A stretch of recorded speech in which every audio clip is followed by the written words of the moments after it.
Imam Ahmad meriwayatkan daripada Abu Sa'id Al-Khudri radhiyallahu anhu bahawa Rasulullah SAW bersabda, akan banyak terjadi petir ketika mendekati kiamat, sehingga seorang daripada kamu, seorang lelaki daripada satu kaum berkata, siapakah yang tersambar petir daripada kamu pagi ini?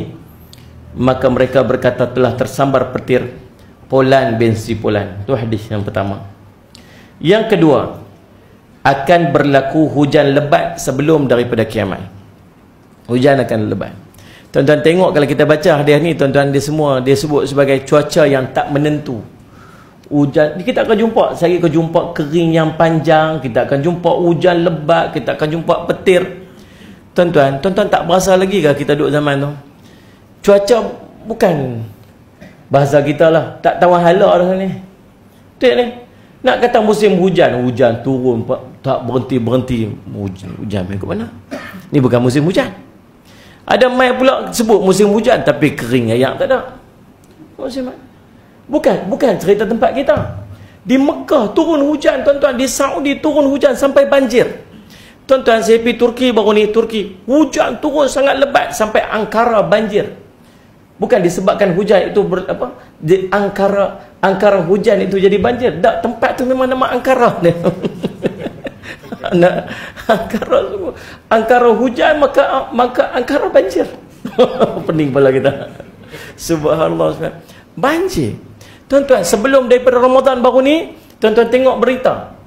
Tunjuk dekat Saudi, di Saudi, satu tempat nama Tabuk. Tabuk ni masyhur, kita semua tahu, tempat peperangan Nabi SAW dengan tentera Rom kan. Sahabat-sahabat tuan, atas daripada Madinah menghala ke sahabat-sahabat ke Jordan. Tuan-tuan, salji turun. Tuan-tuan tengok video-video macam mana ayak turun. Ayak yang turun sangat banyak daripada bukit-bukit, hasil daripada hujan-hujan sangat lebat. Ni apa duk jadi ni? Dia panggil, tuan-tuan, kekacauan sahabat-sahabat cuaca. Kita duk panggil cuaca ni fenomena alam semula jadi. Dah jadi tak tawan hala dah, jadi hewaya dah.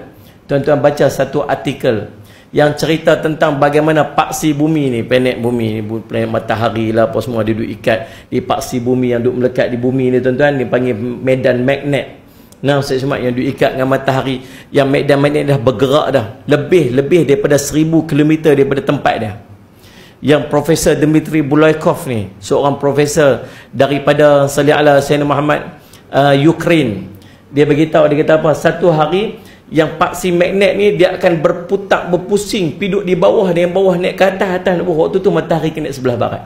Di antara benda yang akan jadi, yang ni saya tengok tuan-tuan sekalian daripada dalam National Geographic, dia cerita macam mana di Siberia, Siberian tiger tu dah makin pupus. Sebab makanan kepada Siberian tiger tu dah makin pupus. Ni binatang-binatang yang kecil-kecil ni. Sebab telah berubah bentuk-bentuk tumbuhan disebabkan oleh perubahan cuaca yang drastik. Tuan-tuan, masalah Allah SWT, apa duk jadi ni? Pasal dia panggil kekacauan cuaca.